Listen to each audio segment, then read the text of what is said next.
Muy buenos días, empezamos un programa especial aquí en Tarija TV, justamente en el Quinto Poder, porque ya obviamente el aire político sigue latente y es parte de la coyuntura nacional. Hoy tenemos un invitado muy especial, que es Jaime Dun, que está con nosotros y nos visita aquí en Tarija. Jaime Dun, muy buenos días, gracias por estar en Tarija. Buenos días, Aníbal, qué gusto estar en el programa, muchas gracias por la invitación. Jaime, se ha hablado mucho ya de un tiempo, desde un tiempo a esta parte, en lo que respecta desde las elecciones nacionales, sobre un proyecto nuevo, algo muy distinto, algo muy diferente, y también dicen muchos algo muy propio, ¿no? Que es justamente este proyecto al cual tú estás encabezando, Alianza por la Libertad.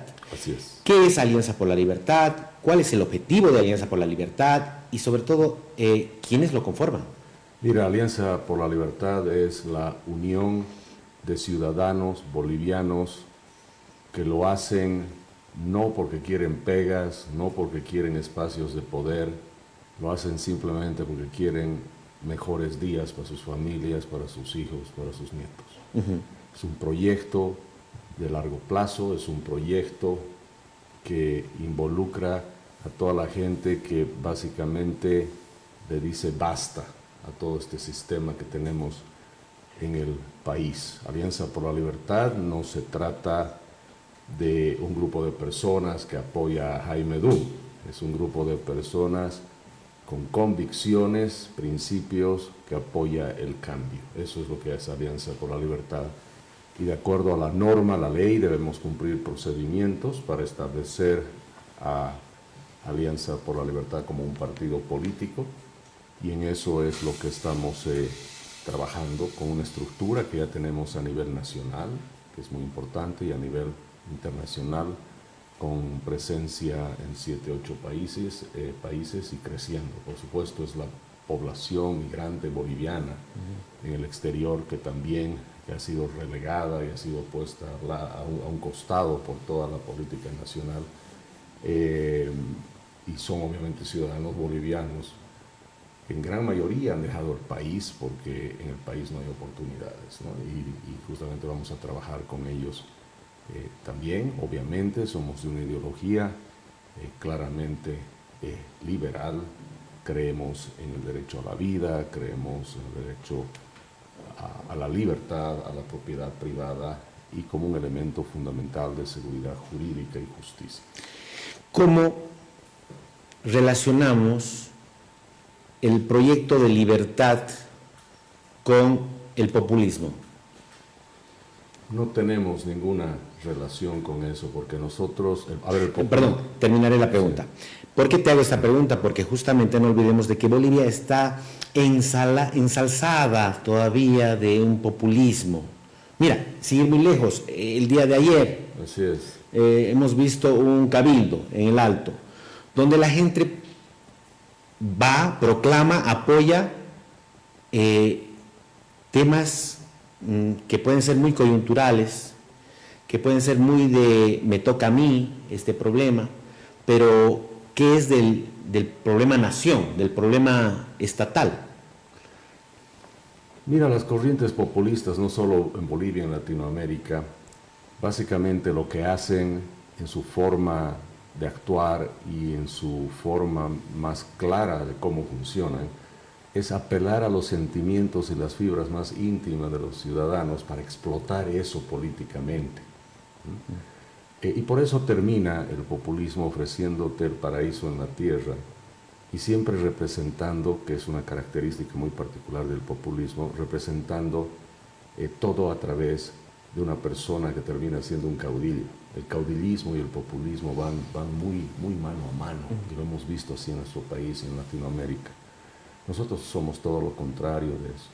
Nosotros, en vez de decirle a la gente, te ofrezco el paraíso en la tierra, le ofrecemos a la gente darse cuenta que hay que poner los pies sobre la tierra, que es otra cosa. Muy bonita frase. Que hay que ser realistas. Y hay que ser realistas. Yo comparto plenamente contigo, pero no te olvides que hemos tenido un ejemplo muy recientemente. Rodrigo Paz ganó con promesas populistas, ¿no? Ganó con esa población que cree en el populismo, que es populista. voy a hacer una comparación que tal vez muchos no estén de acuerdo. Tuto prometió algo mucho más real, pero no ganó, porque habló con realidad. El desafío justamente, más allá de Tuto o Rodrigo, el desafío justamente que tenemos, especialmente los liberales, es de hacer planteamientos totalmente realistas, prácticos, pragmáticos. Y evidentemente, ante la oferta electoral populista que te dice, en el fondo, si no tienes trabajo, no te preocupes, no necesitas trabajar, yo me encargo. Si tú tienes este problema, no te preocupes, yo me encargo. Entonces, evidentemente, ante la oferta electoral donde tú tienes los que queremos decir las verdades tal como son, sin anestesia, y los que simplemente mienten, evidentemente te pone una desventaja en el proceso electoral. Por eso es que es tan difícil hacer lo que hacemos. Decirle a la gente algo tan pragmático, tan claro y fundamental de decirle, la única forma de generar riqueza es trabajando. No hay otra. Eso suena obviamente muy duro y muy complejo para cuando alguien viene y dice, no hay que generar riqueza, solo hay que redistribuirla a la que hay. Y te va a tocar tu parte, ¿no es cierto? Pero son cantos de sirena que terminan en el colapso total y absoluto. Las grandes economías del mundo, especialmente en Latinoamérica, hemos visto cómo el populismo ha destruido países y los sigue destruyendo. Vienen con grandes promesas y después no se pueden cumplir. ¿Por qué? Porque no son realistas. Y el efecto que tiene más bien es totalmente lo contrario. El modelo económico, social, comunitario, productivo ha sido una propuesta populista llevada por un caudillo en ese momento, Evo Morales, donde prometió que Bolivia iba a ser Suiza en 5 años porque se iban a encargar de simplemente redistribuir la riqueza que hay. Y eso dio esa sensación de confort, esa sensación de que vamos bien, ¿no es cierto?, los primeros años. Pero si te dedicas a redistribuir lo poco que hay, ya no redistribuyes riqueza, empiezas a redistribuir pobreza. Entonces, por eso, cuando tú ves el proceso del masismo, en un periodo de 20 años, básicamente hasta el 2014 es una historia y después es la otra. Y lo que ciudadanos tienen que entender, los bolivianos tenemos que entender, que la riqueza debe crearse. Y debe crearse las condiciones por medio del Estado para que se pueda crear riqueza en paz, en tranquilidad. Y la riqueza solo se puede crear donde hay justicia, porque a eso da seguridad privada, da seguridad jurídica, y donde hay seguridad jurídica recién puedes invertir, y donde puedes invertir puedes generar propiedad privada, y solo donde hay propiedad privada hay generación de riqueza, hay desarrollo, hay progreso y hay libertad. Mira, has hablado de seguridad jurídica y por qué no decir institucional también, porque muchos dirán, ¿es creíble las instituciones en este país? Hemos pasado de gobierno y todavía la gente duda de la institucionalidad, ¿no? Sin muy lejos, a ver, este proyecto Alianza por la Libertad todavía no tiene personería jurídica. Todavía no. ¿Crees que el órgano electoral va a dar viabilidad? ¿Crees en el órgano electoral? ¿Crees en este sistema democrático? Mira, lo pongamos de la siguiente manera. Justamente los que formamos parte de Alianza por la Libertad tenemos un diagnóstico que es diferente a lo que tienen el resto de los políticos en Bolivia. Nosotros lo hemos dicho durante la campaña y lo insistimos hasta el día de hoy. El problema de Bolivia no es un problema solamente económico. No es que faltan dólares y faltan combustible, porque esos son así los dos temas centrales por los cuales se ha hecho campaña. Es más, un candidato dijo, en 100 días, carajo, está solucionado todo. Porque su miopía, ¿no?, su falta de comprensión de la crisis boliviana, lo llevaba a pensar que era solo esos dos temas. Y después la discusión entre ellos era, es que yo voy a conseguir 3.000 millones, no, yo voy a conseguir 15.000, decía el otro. Y ahora está orgulloso el gobierno que consiguió supuestamente 9, ¿no? O sea, el tipo de crisis que tiene Bolivia no es con más plata, porque Bolivia tiene una crisis multifacética, evidentemente tienes una crisis económica, pero principalmente tienes una crisis institucional, instituciones que han sido destruidas, una justicia que no existe, pero fundamentalmente, nosotros decimos, yo establezco como tesis principal de que la crisis de Bolivia es también moral, es una crisis de valores, es una crisis de principios. Y fíjate, la economía no es más que el reflejo de la acción humana. O sea, esos números negativos que vemos es producto de lo que los seres humanos, los ciudadanos, en el caso de Bolivia, hemos hecho bien o hemos hecho mal con el Estado de por medio. Entonces, por ejemplo, somos una sociedad tan inmoral que empieza desde el mismo Estado, que es el más inmoral de todos, donde gastar más de lo que se tiene, si te pones a pensar, no es solamente un tema económico, es tremendamente inmoral hacer eso. ¿Por qué? Porque cuando tú gastas más de lo que tienes, generas un déficit fiscal que hay que financiar imprimiendo billetes y devaluando la moneda. Y eso es lo que ha sucedido. Y eso es lo que está pasando. Y es lo que está pasando. Entonces, cuando tú tienes una inflación del 20-25%, como hemos estado teniendo, y ha bajado un poco, igual sigue siendo alta. ¿Pero por qué ha bajado? ¿Por qué ha bajado?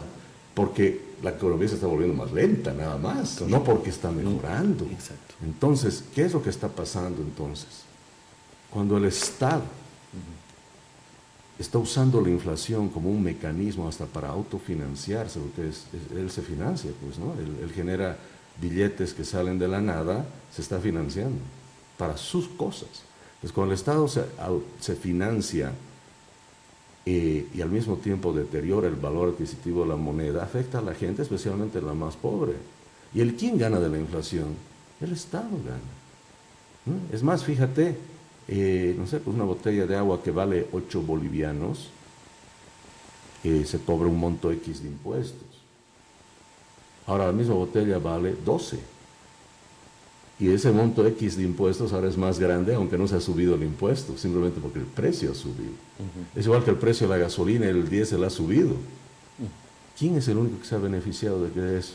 El Estado, que cobra más impuestos por la gasolina y el diésel. Y los bolivianos, ¿te das cuenta lo inmoral que es eso?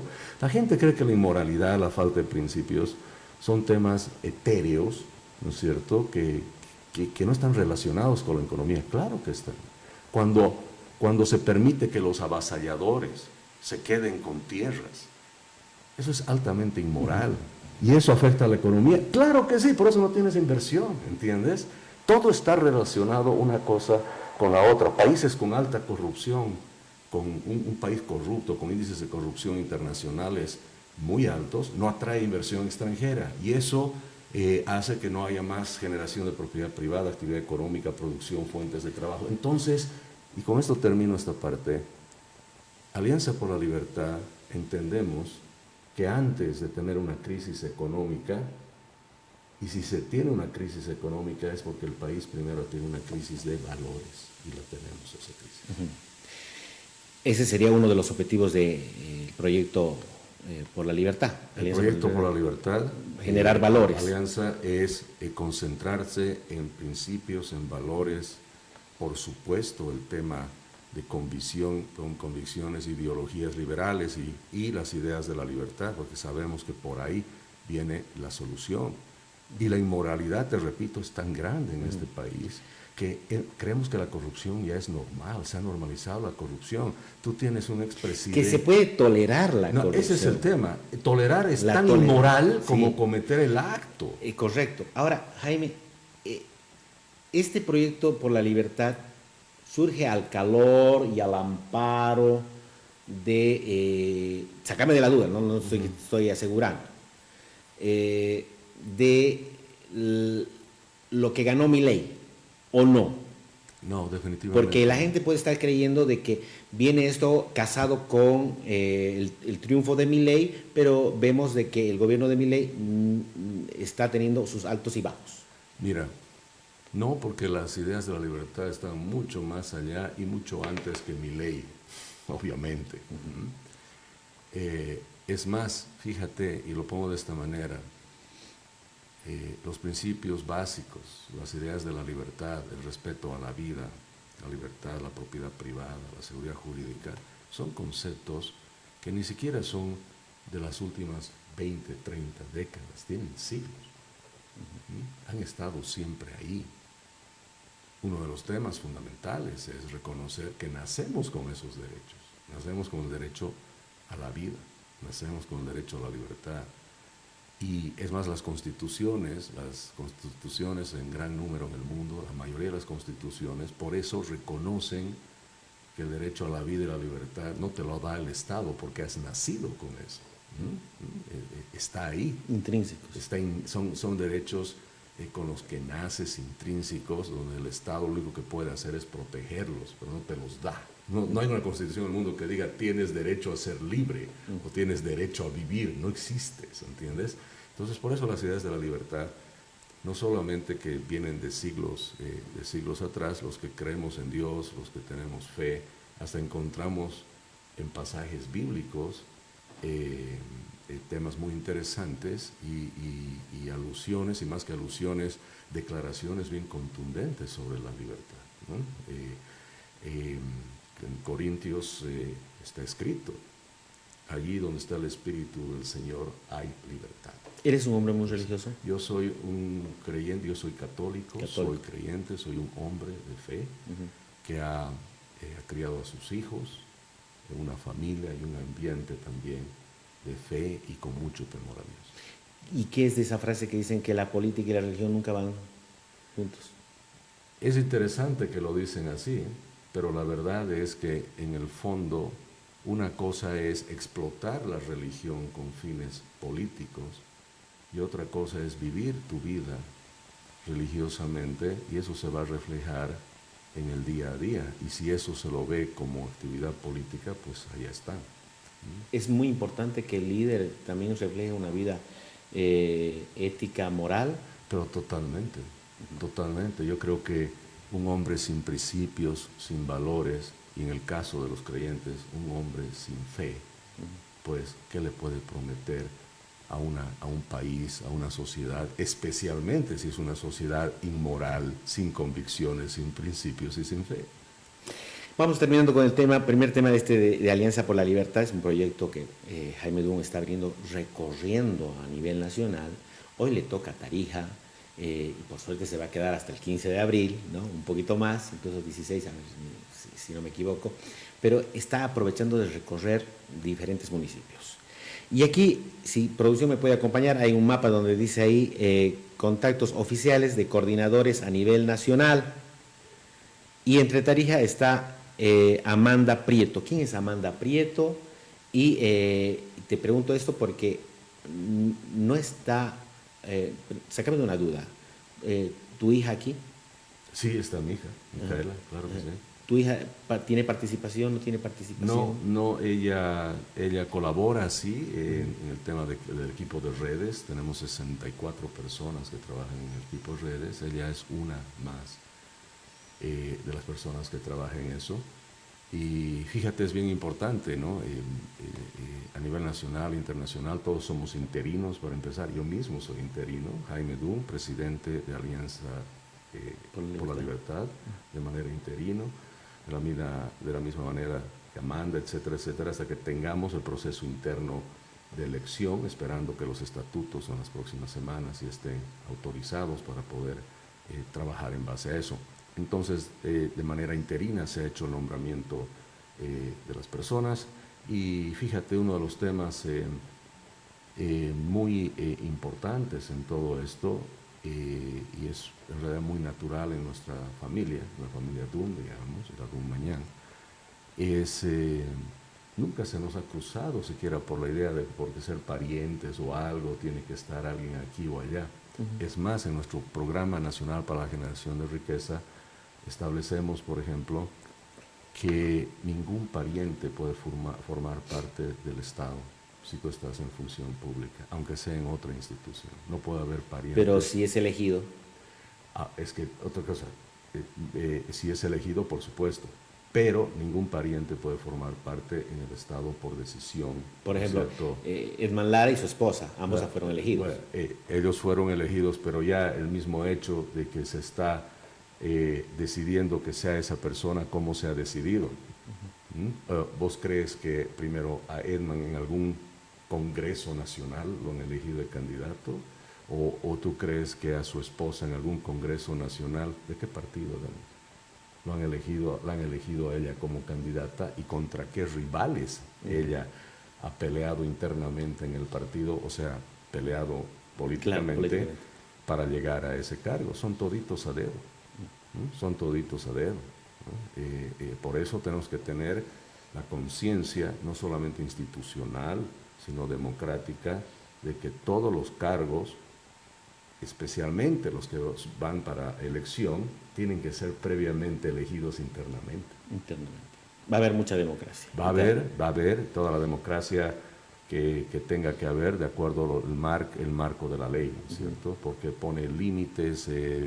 Y cuesta mucho. La ley no es buena, la ley electoral no es buena, no. El sistema no es bueno, hay que cambiar, es parte de ese sistema que hay que desmontar, ¿no? Y solo termino con este paréntesis, porque me viene a la cabeza lo siguiente.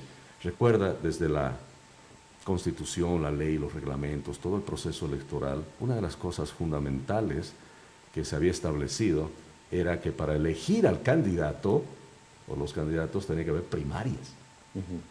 ¿Por qué no hubo? Si está en la ley, ¿te das cuenta? Para unas cosas sí la ley y para otras no. Exacto, es que la ley funciona para un lado, para el otro. También la ley también dice que para ser candidato y estás en función pública tienes que renunciar 90 días antes. ¿Quién ha renunciado? Nadie. Te dice que el partido tiene que estar listo 90 días antes de entrar en un proceso electoral y sabemos de 2, 3 partidos que no han cumplido eso. Sabemos que tienes que tener los 2 años de residencia en el país. Has tenido candidatos a la vicepresidencia, ojo, en la elección nacional, candidatos que hace 30 años no viven en Bolivia y no han dicho nada. Entonces, una ley que no se cumple, por más bonita que sea, es una ley no solo que no sirve, sino es el reflejo más contundente de la desinstitucionalización del país. Entonces, los que se tienen que ir con esas leyes que desinstitucionalizan el país son quienes lo hacen, porque otra vez, las instituciones, igual que la economía, son el reflejo de la acción humana. Claro. Y cuando esa gente no tiene valores ni principios, vas a tener los resultados. Y se ha desdibujado por completo la preclusión. Totalmente. No, totalmente, todo es preclusión como me da la gana. Cuando me da la gana. ¿No? Y quiero terminar con esto porque es muy cierto lo que tú dices.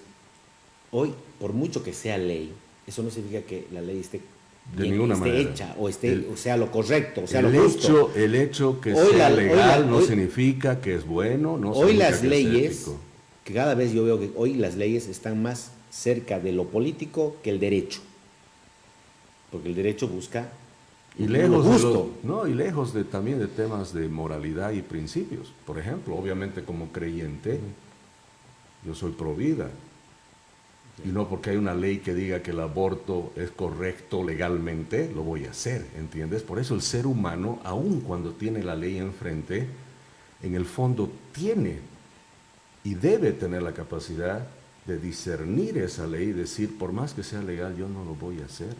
Por más que la ley diga esto, ¿no es cierto? Si me da la opción, porque te da la opción, o sea, el aborto es legal, no te está diciendo lo tienes que hacer, te está dando la posibilidad de escoger, ¿no? Entonces siempre la acción humana está relacionada muy íntimamente, por supuesto, con los resultados previas a las acciones que vas a tomar. Por eso necesitamos ser una ciudadanía altamente moral y ética y con muchos principios y valores.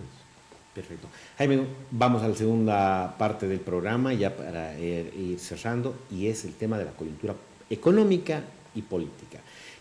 Económica es obviamente algo que tú lo sabes muy bien, lo conoces, tanto la parte financiera, y todo nace con una pregunta.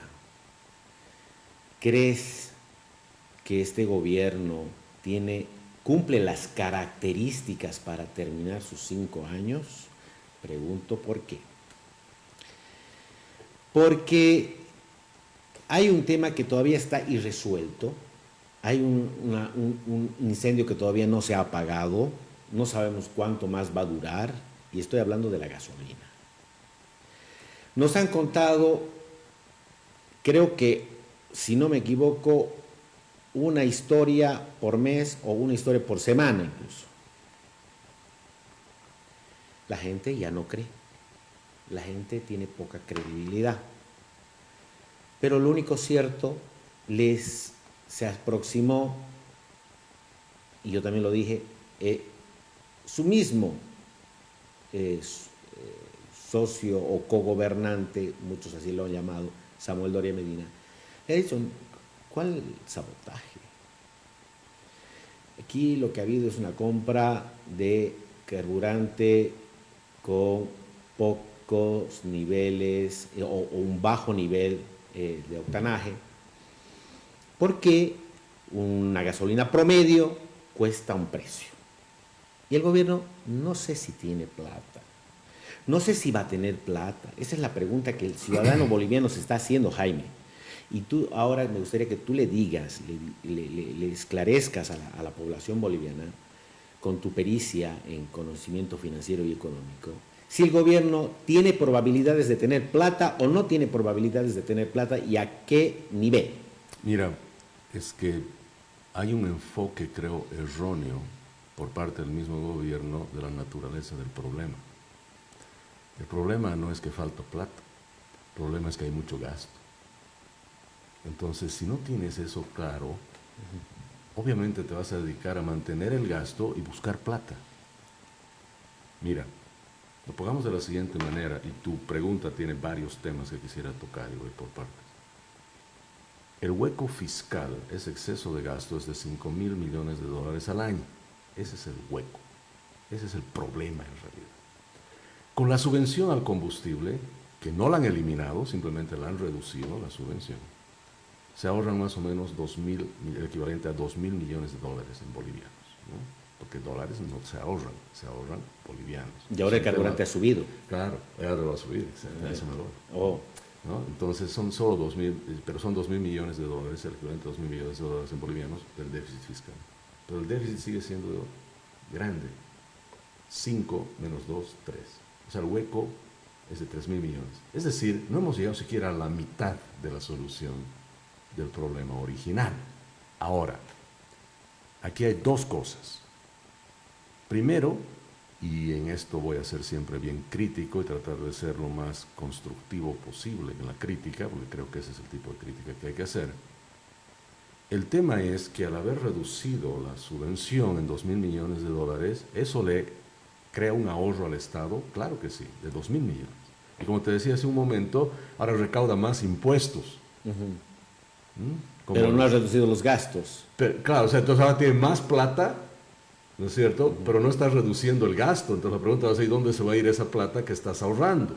No solo eso, lo que más me preocupa y me inquieta de esto, y según las previsiones de la reducción del déficit fiscal para el 2026-27, en el presupuesto se ve que de 12 y algo se va a bajar a 8.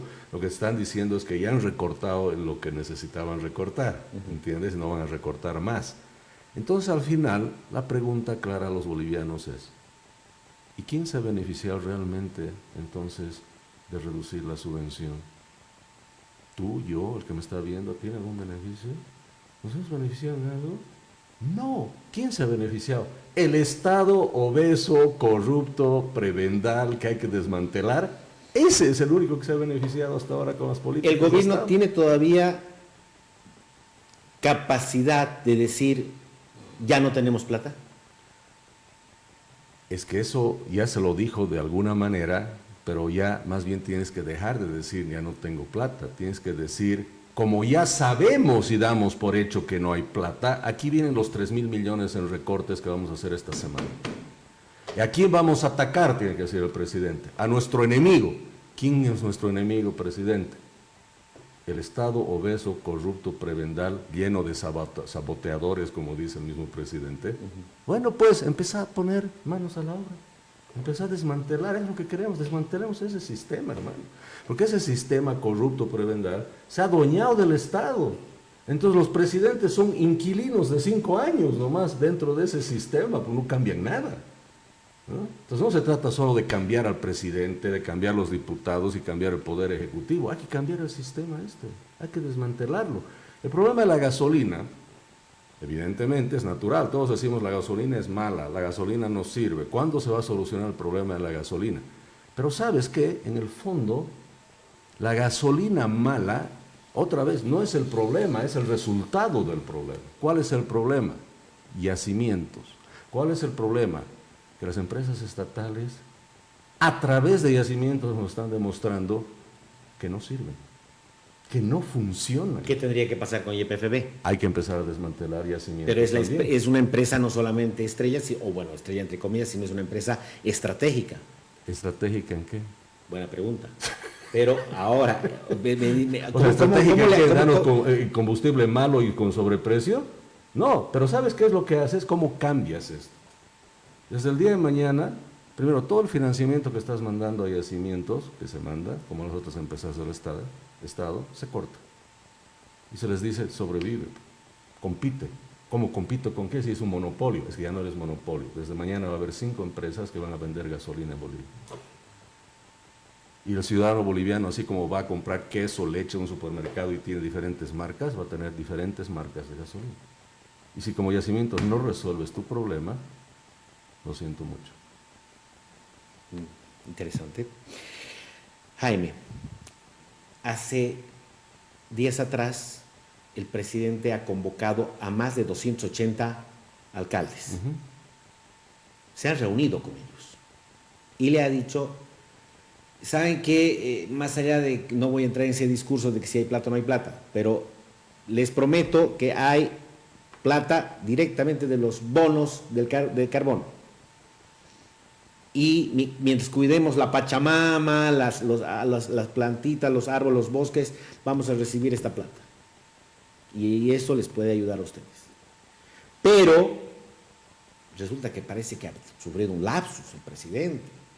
Porque resulta que aquí en Tarija ha mandado, bueno, no sé si él, pero bueno, eso es lo que se dice, que ha mandado un grupo de policías para que los defensores de Tarquía sean justamente detenidos, otros aprehendidos, otros enjuiciados todavía.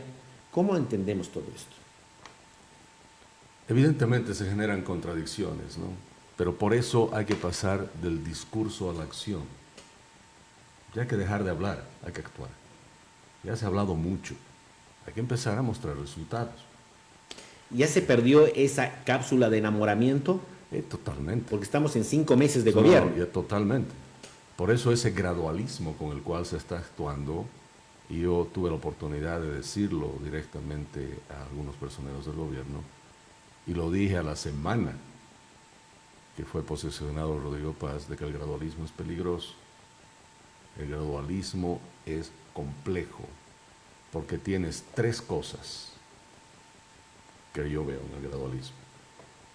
Primero, que la gente que te apoyaba el primer día, incluyendo la asamblea, ya no están necesariamente ahí ahora con el mismo nivel de apoyo. Segundo, el gradualismo cuesta plata. O sea, el tiempo que tú tardas en tomar medidas de cambio estructural, especialmente cuando tardas en desmontar el gasto estructural, alguien tiene que pagar el hueco todavía. Entonces te sigues endeudando. Y tercero es la aparición de un cisne negro, un evento poco probable, pero que se da, que te cambia tus planes, como puede ser un terremoto, puede ser otra epidemia, otra pandemia. Dios mío, mira lo que ha pasado, guerra en Medio Oriente. ¿Por qué? Porque esperaste mucho tiempo. Todo tu programa, tu idea, ya se está transformando, ¿no es cierto? Y capaz lo tienes que volver a hacer de nuevo, porque no habías contemplado precio del petróleo a 100. ¿Te das cuenta? Entonces, por eso el gradualismo es mucha exposición desde el punto de vista de la implementación de políticas de Estado. Por eso, a mi parecer, cuando tú entras en gobierno, básicamente tienes una semana.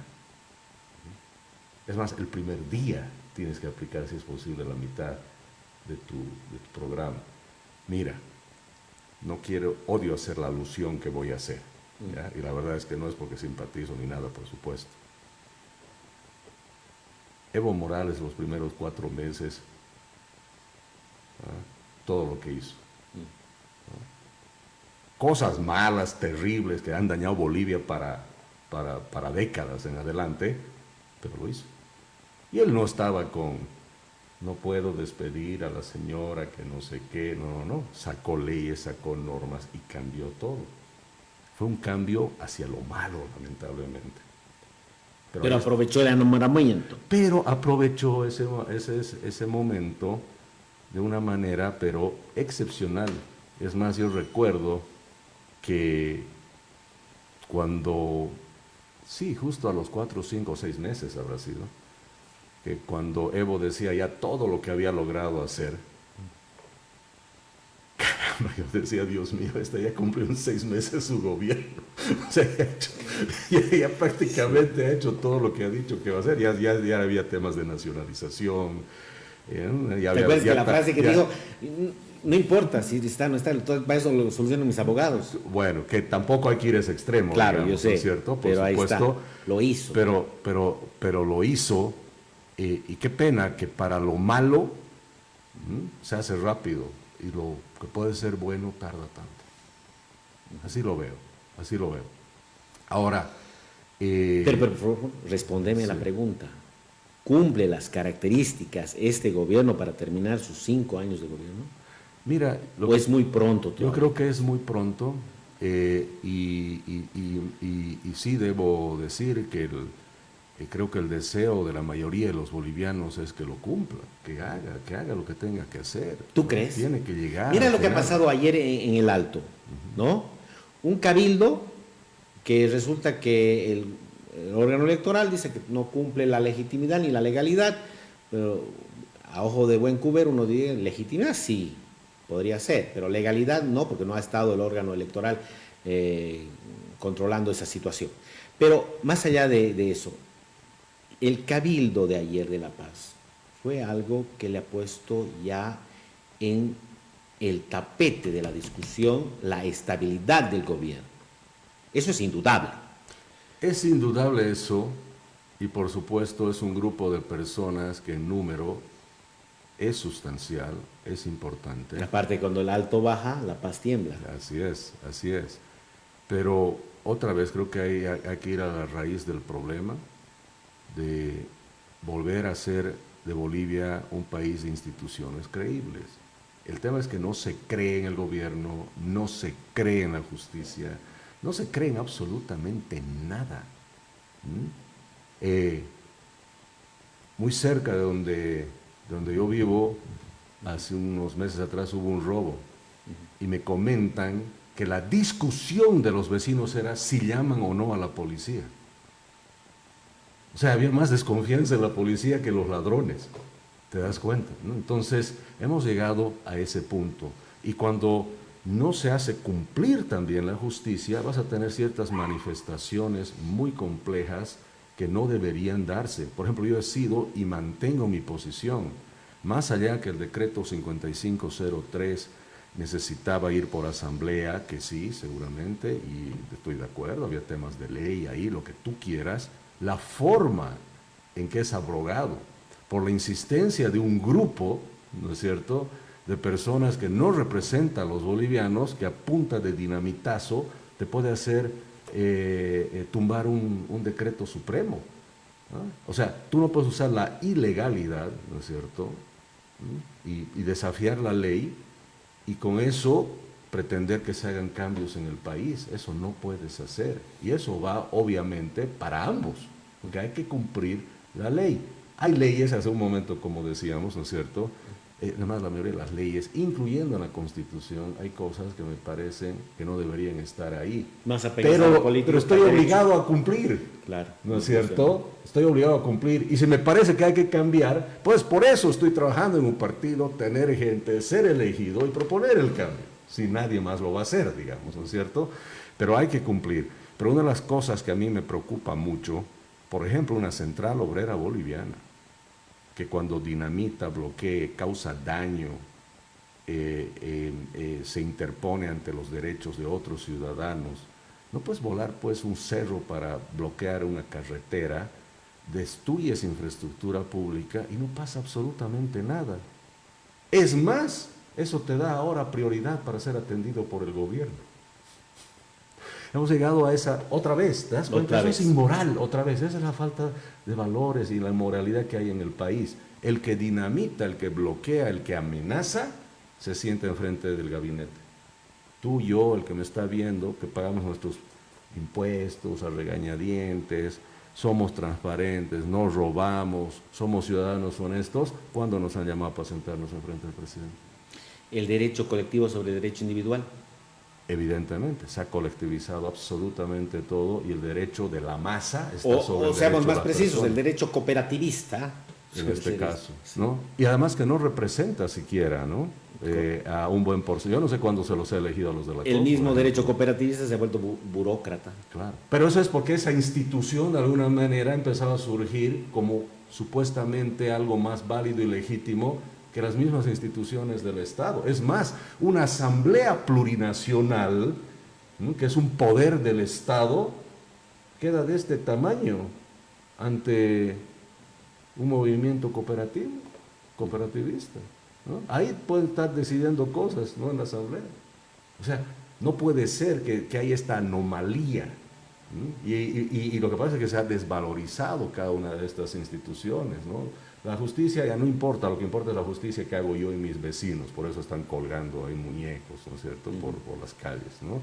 Ya no importa la policía, no, es lo que nosotros vamos a hacer. Ya no importa lo que dicen los diputados y senadores, no les creemos nada, nosotros exigimos que se haga, por eso hay un cabildo. Quiero terminar con esto. Anteayer estaba hablando con Carlos Sánchez Berzaín en una entrevista y me estaba diciendo, y me dio un concepto de este gobierno. Me gustaría que si tú me puedes dar un concepto de este gobierno, una frase. La frase de él fue: Bolivia tiene un presidente democrático, pero sin democracia. ¿Cómo entendemos eso? Bueno, eso es la frase de Carlos Sánchez Berzaín. Ha sido elegido democráticamente, pero no hay democracia. ¿Qué frase tienes tú para dar un concepto claro, sintético del gobierno? Mira, y yo te diría, va más allá de este gobierno. Bolivia todavía está en una situación donde desde la independencia del país, hace 200 años, donde se dijo que habíamos logrado independencia y libertad, es la gran mentira. Hemos logrado solo independencia, no libertad. Independencia y no libertad. Perfecto. Jaime Dun, muchísimas gracias por estar con nosotros esta mañana.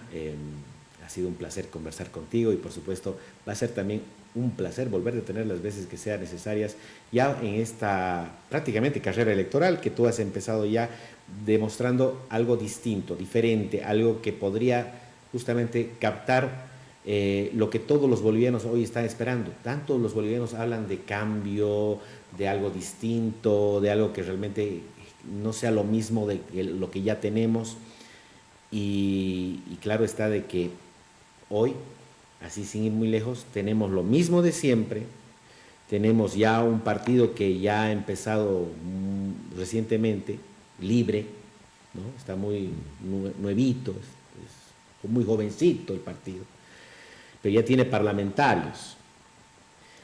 Tenemos un líder que posiblemente sea un líder que ya vaya generando muchos dolores de cabeza al gobierno, y estoy hablando de lo que pasó ayer en el Cabildo del Alto, ¿no? Y un líder populista. Y tenemos hoy lo que tú has venido ya construyendo desde las elecciones nacionales, que es un proyecto que se está manejando con tiempos. va a ser importante, repito, volver a tener las veces que sean necesarias para poder dar a conocer justamente el proceso que tiene Proyecto por la Libertad. Muchísimas gracias. Así es, muchas gracias. Alianza por la Libertad está ya trabajando para que toda esta gente, y invitamos a todos los bolivianos que quieran unirse a ese proyecto, lo hagan. El único requisito es que esto no es a cambio de pegas, es a cambio de salvar Bolivia, nada más. Perfecto. Muchísimas gracias. Gracias. Así nos despedimos en el programa Quinto Poder. Muy amables.